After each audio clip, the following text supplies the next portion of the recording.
just Andrew here from British Boxing Blog with Steve Wraith. How are you doing, Steve? You alright? Yeah, I'm good, mate. How are you? Not too bad, not too bad. Good. Basically, not that we need a reason to speak to you. I've interviewed you several times before, but see, this one's off the back of the tweet that you sent out recently announcing that 2019 is going to be your last one as a boxing promoter. Yeah, I yeah, suppose yeah, yeah. first question with that is then why is that? What is there anything that's happened in particular, or is it something you've been thinking about for a while? Yeah, it's something I've been thinking about for a while. Coming in this is my seventh year in the professional game now as a promoter. That follows off the back of doing 7 years as an unlicensed promoter in the North East. So that's 14 years I've given to the sport in various forms. And it's been a great time. The professional side of things, it's been a roller coaster. There's been some edge to it. There's been some competitiveness to it. There's been some arguments and fights, and there's been some great nights as well. So for me,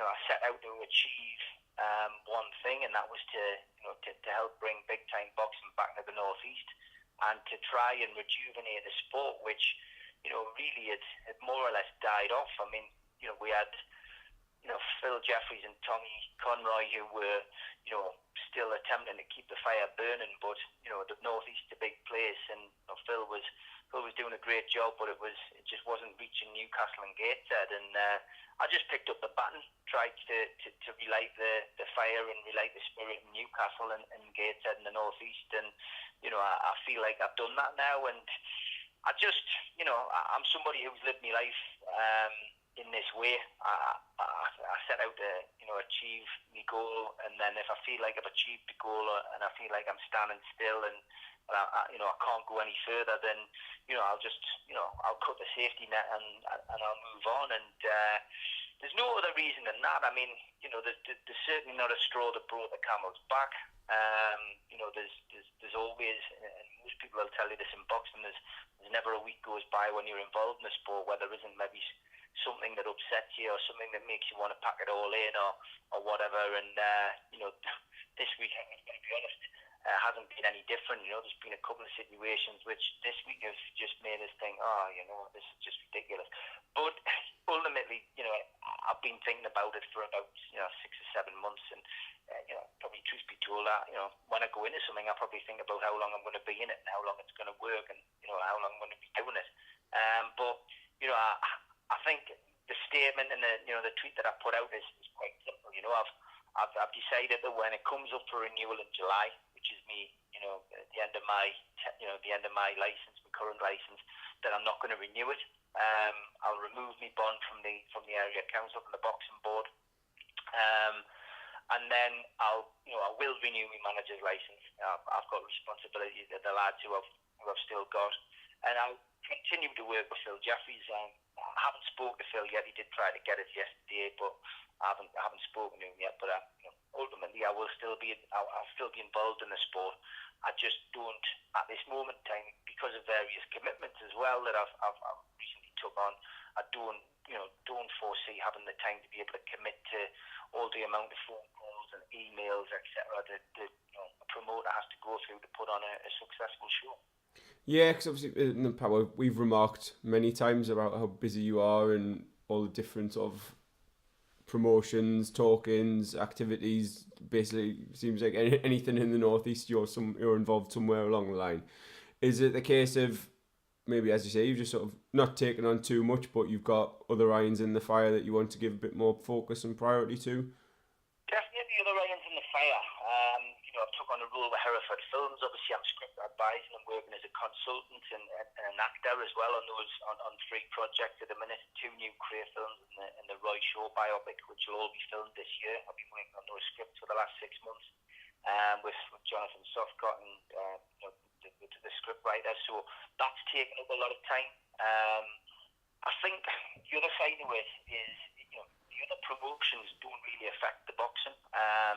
I think I've sat down now after 7 years, and the big point here really is that these shows don't pay for themselves, and I think I've given you a breakdown in the past, of to put on a let's say a 6-fight card in the Northeast, costs the promoter about £3,500 before a fight has been paid. So, essentially we have to pay for the hire of the venue, we have to pay for the security, we have to pay for the doctors, we have to pay for the ring girls, we have to pay for the announcer, the MC, we have to pay for the whips, we have to pay for the house second, we have to pay for the program and the tickets and the ring, we have to pay for everything you see at ringside, the paramedics. So you're talking about, say, a 6-fight card costing you around about £3,500.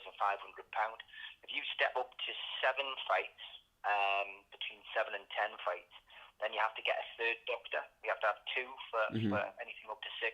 But then for 7 to 10 fights, we have to have 3. And the cost of the doctors goes from £750 for 2 to almost £1,500 for 3. So, suddenly you're up to £4,000 then for like a 7 to 10 fights, or maybe even £5,000.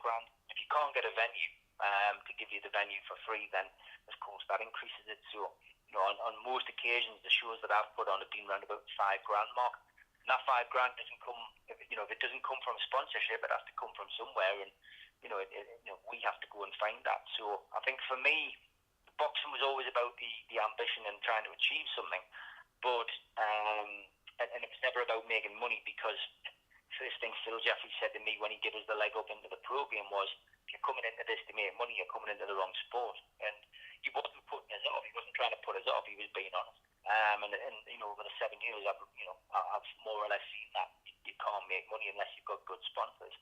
But luckily, over the succession of 7 years, I've had a lot of support from Grosvenor Casino, from Portland Consulting Engineering, and from Elliott Taxis in particular. Those 3 businesses over the course of the last 7 years have been huge sponsors to me, that religiously put in money to the shows, and supported us as best they could. And Lee Barra, Portland Consulting Engineering in particular, has been there from the year dot, and constantly supported us. Even when Fighting Chance came on board and he had a closer affinity with them, he would still sponsor their shows as well as sponsoring ours. So, to have people like that's great, but I think from my point of view, at some point you have to sit down and go, my other shows that I do, maybe it's an evening with Shannon Briggs, which is coming up in March, for instance, I've got an overhead which I have to pay for that particular show. Now, normally that's ticket sales, but I can't put a sponsor in for those kind of shows, because I'm putting all my sponsorship eggs into one basket and I'm putting it into the boxing. So from a financial point of view, I'm almost cutting my own throat, and you have to turn around and say, well, what am I doing that for? Because, at the moment I'm, as I've already said, I've achieved everything I wanted to in the sport, and I've given it a good go 7 years. I remember coming into sport 7 years ago and everyone saying, well, Steve Wraith will not last 5 minutes. But I've proved that I can, and, it's nice to see that most people on social media, when I announced it, have wished as well and said that I'll be a loss, which is nice. It's not why I've done it, it's just because I feel the time's right to go. But from a financial point of view, the point I'm trying to make is that, ultimately for me, it's going to make my job a little bit easier, and I think it's about time I started putting a little bit more money back into Steve Wraith's bank account instead of everybody in the boxing world. And that might sound selfish, but if you don't look after number one, then nobody else will. So ultimately for me, it's a financial decision as well. I've given the sport 7 good years. I can leave with my head held high as a promoter, remain as a manager, which means people will still see us at the shows, and at ringside. And I can still help Phil Jeffries out, because ultimately with Phil, he's got a lot on, coming up in the next year. He's got still managing Lewis Ritson. Obviously still managing Glenn Foote, still managing, some of the best fighters in the Northeast, involved with Tommy Ward as well. So, you've got, he's got a lot on, and, he still needs help. He still needs somebody to help him push the shows. I'm more than happy to still, go along and help run the shows. I don't want the responsibility anymore of being that person who, has got to be contacted about, the show falling to bits when you've got 10 fights on a card and we end up with 3. I don't want the hassle of having to speak to the matchmaker every 5 minutes about, having this opponent matched and that opponent matched, only to find out that this one can't do it and that one can't do it, and then having a return call from the fighter saying he doesn't want to fight them after we finally got someone matched. It's, people have to appreciate that being the promoter, it's not the greatest of jobs, certainly not in the boxing world anyway, because you're not really in control. On the surface you look like you are in control, your name's on the poster and you're running it, but you're having to work with the bureaucracy of boxing, which is understandable. You need to have that, but you're at the whim of everybody else. You're dealing with egos. You're dealing with rival promoters. You're dealing with a hell of a lot of boxing. And I think it's a pressure cooker to stress. And at this moment in time in my life, it's a stress that I don't need, because I've got a lot of things on my plate, and I wouldn't want to do the sport an injustice. Or I wouldn't want to do a show an injustice. And I wouldn't want to cheat the North East public. So, from my perspective, it is the right time to go. But the good news, I suppose, for those people who do like this and get on with this, is that I'm not disappearing altogether. I will keep my manager's license on. I'll still be more than happy to manage fighters, because it doesn't take up a great deal of time to fill a form in, and then somebody picks up a phone and says they want your fighter to fight on this card. But from a promotion side and from the promoter side, it is time for me to take a back seat and leave it to other people. Yeah, I think a few of our listeners, and like obviously as you mentioned there, we've spoken about the breakdown of shows and things. I think a lot of people will be shocked by the sort of financial obligations that you have before the show even comes anywhere near to being put together. Obviously you've mentioned your time and like the money we've talked about and the stresses and things. So from like your point of view now, obviously the fact that boxing promoting is going to be gone, how much more time and things would you say that leaves you for like the other things? Would you say that the other events like the talk-ins and stuff are more lucrative for you as well? Like again, you mentioned sort of thinking from a selfish point of view. Is that part of the reasoning? Is that factored into the decision? It's definitely part of the reasoning, because ultimately, I've got to pay the bills like everybody else, and I've already spoken about Lee Barr and Portland Consult Engineering, but because he knows that he was one of the first, really, I suppose, to know that I was not going to be doing any more shows in the Newcastle Gateshead area, that means that I'm not going to go to him and ask him for sponsorship for any shows. So that means that I've asked him if he would be interested in helping us out with the Shannon Briggs show on the 22nd of March up in Newcastle, and yeah, he is, because ultimately, I'm not going to be asking him for any money for the boxing shows, and it's nice to have somebody who's got a business, who's willing to put money in. You do need that, and that straight away is a benefit to me, because I'll still sell tickets for Shannon Briggs, I'm sure, but it just having a sponsor coming on board does alleviate it a little bit for you, alleviates the strain, the pressure of selling tickets. So I wouldn't have had that for that particular gig had I been continuing in the professional boxing in Newcastle and Gateshead. So it is going to benefit in other areas. Will I be a promoter on Tyneside for the rest of my life?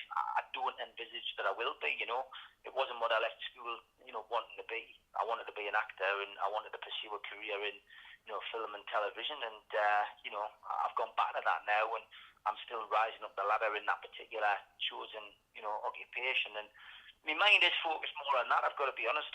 So you would say that if you were push came to shove, someone had asked you your occupation, right, like, as of now going forward, it's an actor, and that's what you want to continue and develop with? I'm not at that level yet, but I'm working towards it. I'm still a promoter, and for the foreseeable future, that's what I'll be. But will I be a promoter in 10 years? I may possibly be a promoter in 10 years. Do I want to be? No, I don't want to be doing that for the rest of my life. I've had, as I say, I've had cut off points over the course of my life where I was a post office manager for 10 years. I resigned, and moved on to the doors. I did the doors for 18 years. I resigned from that and moved into promotion because I needed an angle off whilst taking a degree, as an actor. So, I've cut off, every so often it's a trademark of mine. I know when to quit, and, that's the reasoning, I suppose, behind walking away from the boxing promoting, because I know in my heart of heart and in my gut that it's the right time to do it. And, I've got an affinity with the sport. I love the sport. And that's why I came into it in the first place, to try and make a difference in the Northeast. And I know I have. I don't need people to say that you have, and I'm not looking for plaudits. I know I've made a difference, because when I set my mind to something and I put time and effort into it, I know that I can produce. So, I'm pleased with what I've done. I'd like to have achieved more. Would I like to have been, the person who, had a world champion in the Northeast? Of course I would have, but, do I think that's realistic in the next 2 or 3 years for me? No, I don't. So, do I want to spend another 3 years in, chasing my tail and raising sponsorship to try and find, the next world champion? I don't really, because it's going to affect other things that I'm doing. So, from my perspective, I still want to be involved in the sport, and I'll continue to help Phil Jeffries and Matchroom if they come up to the Northeast. I'll still continue to champion their shows as much as I can, and promote whoever's on it. But I had a chat with the fighters. The fighters are all obviously managed quite a few fighters in the Northeast, and the fighters are disappointed that I'm leaving. Not disappointed in me, just saddened to see us go. All wished us well. And I'm happy to manage the lads moving forward. It's up to them. They may feel that they want to go with somebody who puts on shows and is more committed, and there are other options. They could go and sign with Phil, they can go and sign with MTK if they wanted to. It's entirely up to them. But I think with MTK coming into the Northeast, it's a positive. They've only got a small stable at the moment, but there's people. They've got a bit between their teeth. They've got the relationship with Box Nation. The dinner show was a fantastic show. Small card, but well set out, and taking dinner shows to a different level. So you've got the region is in good nick. You know what I mean? And Phil will continue to do what he does.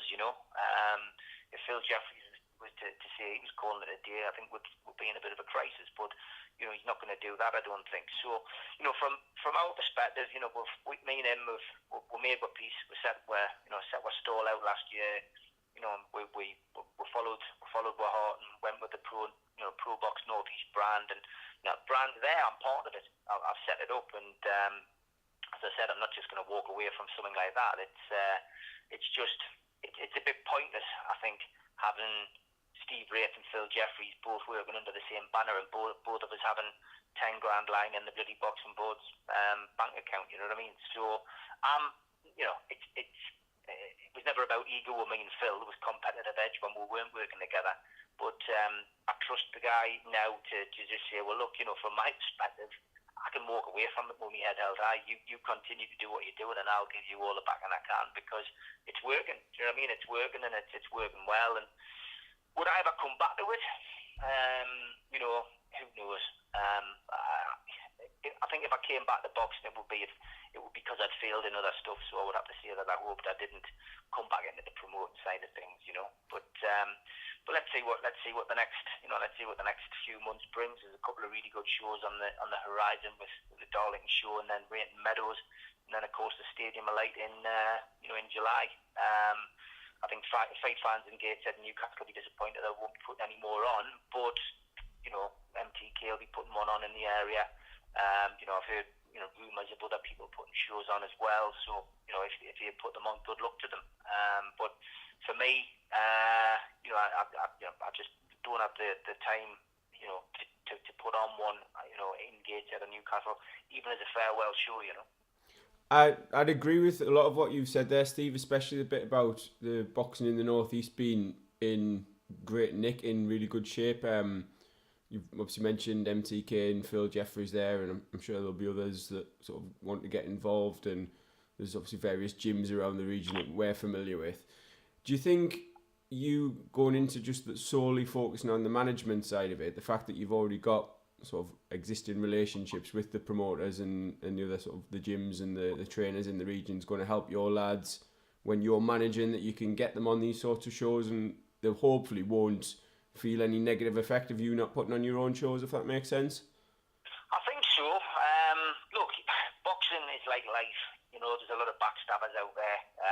there's a lot of people who are time wasters and a lot of people who say they're going to do one thing and do another, you know. So, you know, my working relationship with Phil Jeffries and MTK is good, you know, and those two guys, I know for a fact if I was managing a fight, I would say, yeah, no problem.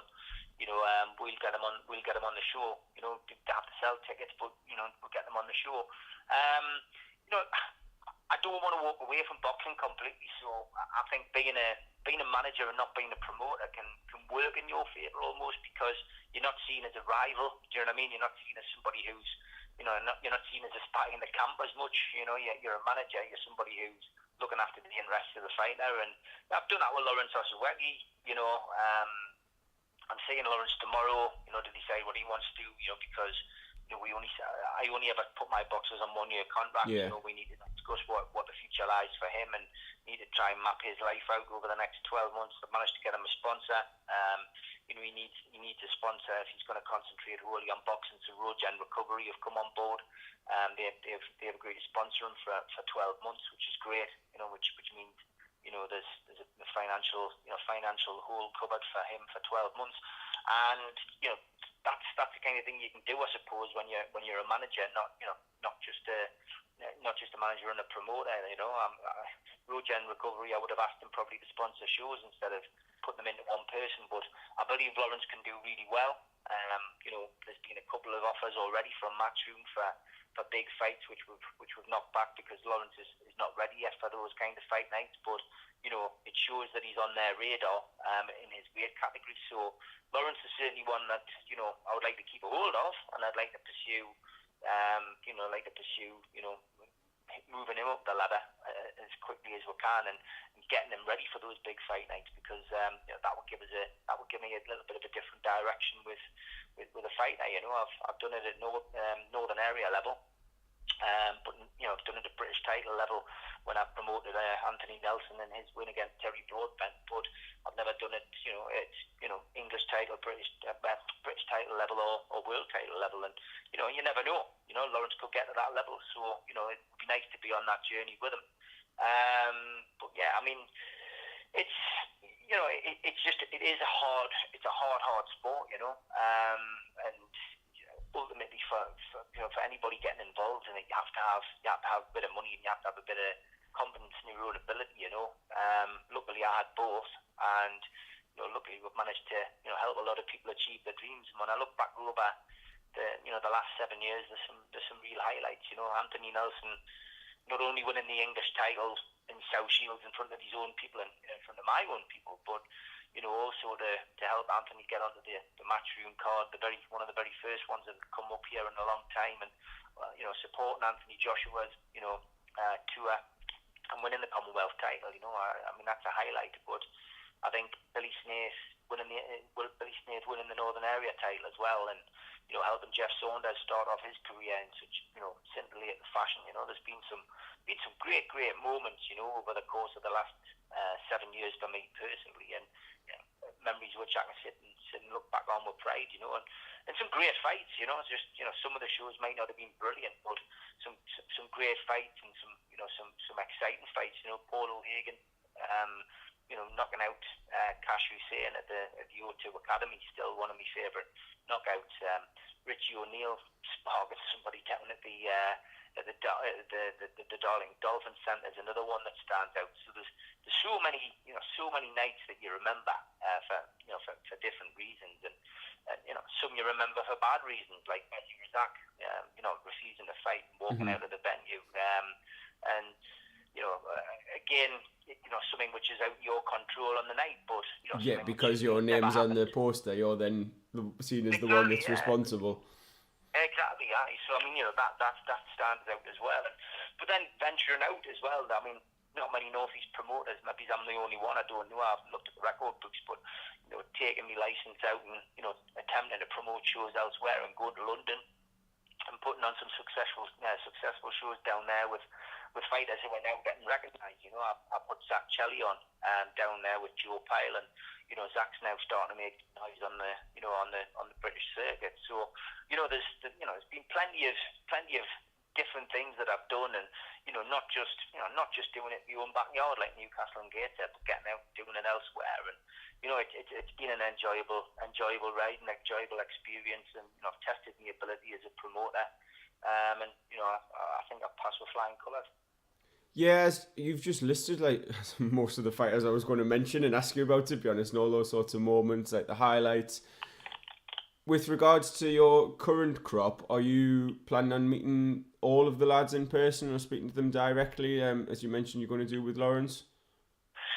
I've already had a good chat with them. I mean, in the technology kind of days, you can do it all on WhatsApp or you can do it on Facebook or whatever, and most of my fighters are based down in Darlington, so we've had a good chat online. And I think the lads all understand, certainly, the lads and Pete Shepperson understand, about, why and the what for us. But, it's not the time to be doing it now because they've got to focus on their show in Darlington. What I didn't want was, the story getting out, which you could have done. Do you know what I mean? I've confided in one or two people, and it's not that I don't trust them, but just takes one person to drop it in to another person, and then suddenly the rumour goes flying around. So what I didn't want was it to distract from the show on the 23rd. I wanted to get it out under my own steam and get it out there before the show happens. So, it's out there now. Everybody knows that's what the intentions are.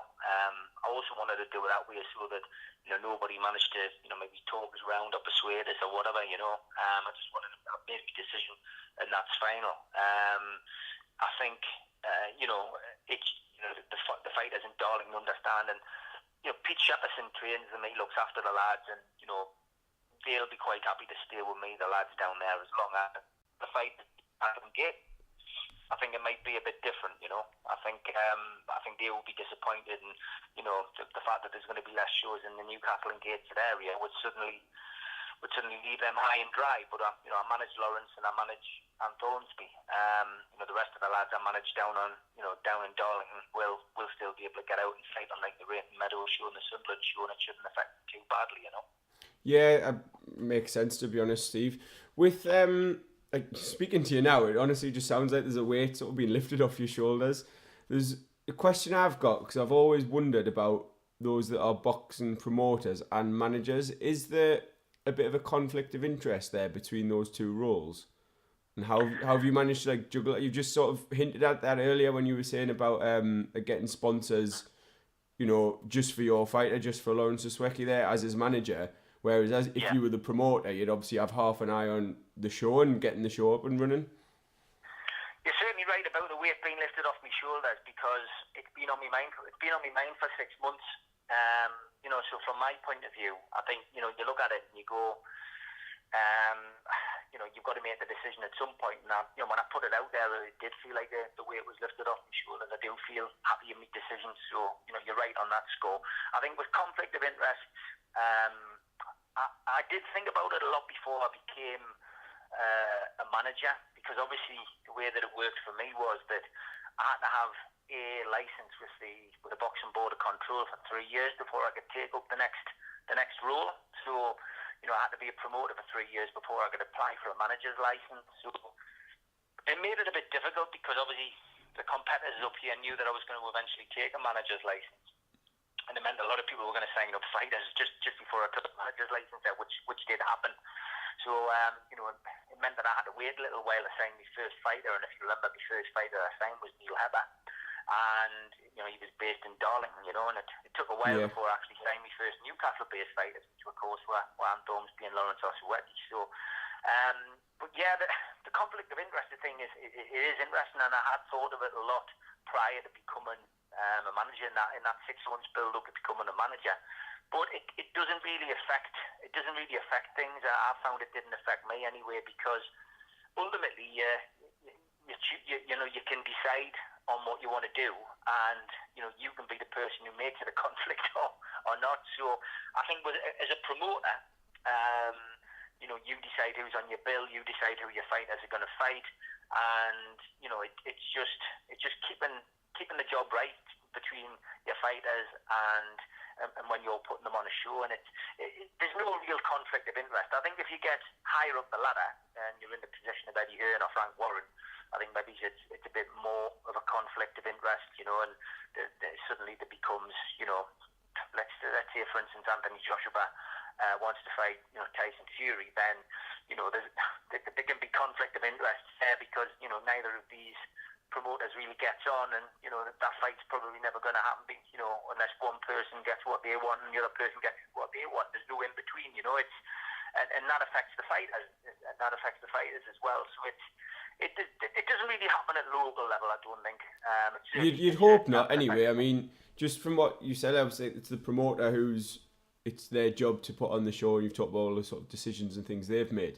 Is one of those how much the fighters are paid as well? Is that part of being the promoter, or would that be with the manager? Because yeah, I mean, it is, but I mean, on the majority of the shows, as you know anyway, it's a ticket deal. So most of these fighters now, when they box on a local show, they have to sell 50 tickets to make sure that they get on the show. That has to, that 50 tickets, say 50 tickets at 30 quid is what we used to sell them at years ago. Was 1,500 quid coming into the pot. So that 1,500 quid would generally cover the opponent, and then you'd have a little bit left over to put into the show. But essentially, if it was a Northern Area title fight, then deals are done. You have to agree on a deal with the opponent. If it's two local lads, you hope that the lads are just going to put a little bit into the pot to cover the fight, and then they just fight each other because they want to fight for the belt. Is it frustrating when that's not the case? If they may be trying to price themselves out of a Northern Area title fight. I'm not gonna name names, but yeah, I mean, I can give you there's been Northern Area title fights in the Northeast where, somebody has said, well, yeah, I want to fight for it, but I want a fee, to fight him, which, on one case that I know of in the last 7 years, that fight went ahead, but the kid got paid a ridiculous amount of money to have the fight because the other lad knew he could beat him and wanted the fight. So, that went ahead. But then I know another fight where a Northern Area title fight, this has been the last 12 months, a Northern Area title fight was offered to somebody. It was a cracking fight. The Northeast public would have loved it, especially for a Northern Area title fight. And, the kid was offered a reasonable fee. Certainly a good enough fee for a Northern Area title fight, and he refused it. He was offered a good chunk of a fee plus tickets, and just refused. And I couldn't understand that because ultimately it would have made a great fight. The people had already fought, the two lads had already fought before, and it would have made a great fight. So yeah, it can happen, and that can be down to managers being too greedy. It can be down to the fighter being too greedy. It can be either one of those things. But I like to think with what I've done over the course of the last 2 years, I've been fair. I've certainly been very fair to my fighters because very similar to Phil Jeffrey, I've never took any percentages off my fighters. So we're entitled by the handbook to take a percentage, and none of us that I know of have ever took a percentage. I'm not sure about other promoters and managers, but we don't do it. You just don't take it, especially on the home fight. It's hard enough for these lads to make a living in boxing to start with without us taking 10% off them as well. So we've been fair over the years, and as I say, Phil Jeffrey said to me when I first went into it that I would, I'd probably end up losing money. Well, I haven't quite lost money, but I certainly haven't made the millions that a lot of people probably think you do when you do these shows. And speaking of fairness there, I think, well, as you were speaking, I was just sort of thinking now, and you mentioned earlier the technology and social media and stuff that we have today. If anyone was fleecing boxers or anything, if anything wasn't deemed as fair, the boxers have got that platform to shout about it, and obviously you'd almost just be hampering yourself. But where you've spoken there, and obviously knowing people who've dealt with you, just going back to what we said earlier, you're in that good position now where boxers know they will know that you've been fair to them and treated them well, and be more likely to deal with you, and obviously Phil and dealing with you in the future and things like that. It's almost, I don't want to get all spiritual, but it's that karma side of things. If you mess people about, then you're not going to have lasted the 7 years or how long you were saying you've been in the business. Exactly. I mean, that is it. I'm a great believer in karma in business terms as well. I do believe that you reap what you sow, and you put a lot of time and effort into something. You've got to.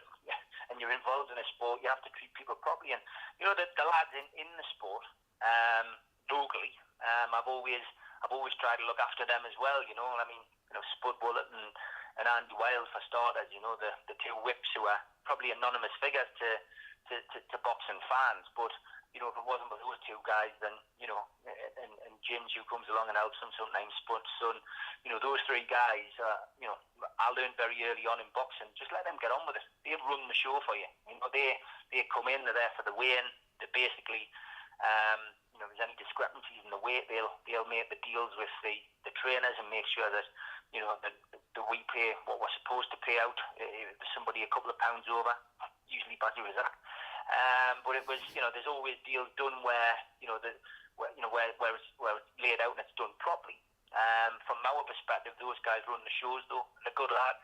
You know, they're always good lads. They've gone out and done the right thing by us and the right thing by me. And, you know, they run the show, and, you know, I take my hat off to them. And so when there was a matchroom show, first time matchroom came up to the northeast, you know, we put their names forward to do the whipping for the show, and you know, Eddie and that put them on. Sadly, they haven't been able to do the last few, but you know, managed to get them in to do something, so they were over the moon. And then you've got like the house seconds.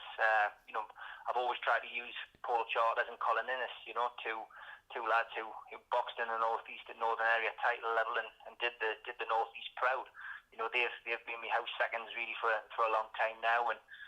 And then, you know, MC these days is, you know, we used to have Brian Houseby, who was a laugh, but now we've got, you know, Billy Hardy doing it, you know, another well-known fight face in the northeast. And it's a family, you know. It is a boxing family, you know. We've had there's a lot of people you could mention, you know. Mark Hodgson and the lads who do the boxing rings have been great to work with, and you know, Natalie Hubbard, who's always with me, you know, at ringside. You know, she's been there, you know, for quite a few years now, just working on the door and doing it. So there's countless people who, you know, are part and parcel of the team who really, you know, they all get paid for their time there. They don't get paid a fortune, but they're just as big a part of putting a boxing show on in the northeast as me or Phil Jeffries as the promoters, you know. And then there's the likes of yourselves, and you know, obviously Peter Mann, who worked for us for a long time, and Roy Kelly, you know, who you know, all big fight fans. Craig Johns as well from the Chronicle, who, you know, you as best you can, you know, you're all there in whatever representation, whoever you're representing, and there you're getting the word out. So it's great. It's great. You know, it's a great sport. It's a great family. Everybody pulls in the same direction. You know, and of course people, you know, maybe have disputes or arguments over a period of time. But you know, you know, in general, the northeast fight scene's has got great people in it, and you know, it's something that, you know, something I'm proud of being involved in. And on that note, Steve, I'd just like to thank you for obviously the help you've given us, and you've mentioned us getting into it and getting involved and meeting all these people that you've spoken about. And it's nice that they're getting that mention, that recognition, because just as you've said, they're sort of often the unheralded, unseen figures that keep it going and keep the boxing, professional boxing sort of scene on the northeast going as well. And obviously, thank you for speaking to us and sort of elaborating on your announcement. Yeah, no problem. Thanks to you, lads. And I always do like to keep the best to last. And I'll give special thanks to my best mate in boxing, which is Mal Gates. You know, Mal Gates, and you know, Pete Shepperson is now, you know, very close to me as well. But Mal Gates has been a big help in boxing. You know, the one person who I've trusted implicitly for 7 years. Never let each other down. You know, we've been there for each other. We wanted to do this show in South Shields. He really wanted to do it, to have Nella, you know, box down there. And, you know, I put my money where my mouth was and went down there and, you know, hoped for the best. And Mal really, you know, he pulled off a miracle in getting the sponsors in and helping us promote that show down there. And, you know, the English title night tonight, we'll never ever forget him. And of course, we got back down there for Nella's comeback, you know, last year as well, which was great. So, you know, Mal Gates he's like an unsung hero in the northeast, and I was glad to get him an award a few years back with Sport Newcastle. So, you know, Mal's been a big help, and just want to say thank you to him really for keeping me spirits up when I've been low, because I've had a few low moments. and just being the person who could be on the end of the phone when I needed a bit of a G up, but I'll be there for him forevermore, because he's a top lad, and he's probably probably one of the best coaches in the North East. But big thanks to him, and a big thanks to Pete Shepperson for having a bit of faith in me to bring fighters to us and get involved with me. Brilliant, thank you very much, Steve. Pleasure as ever. Thanks, mate.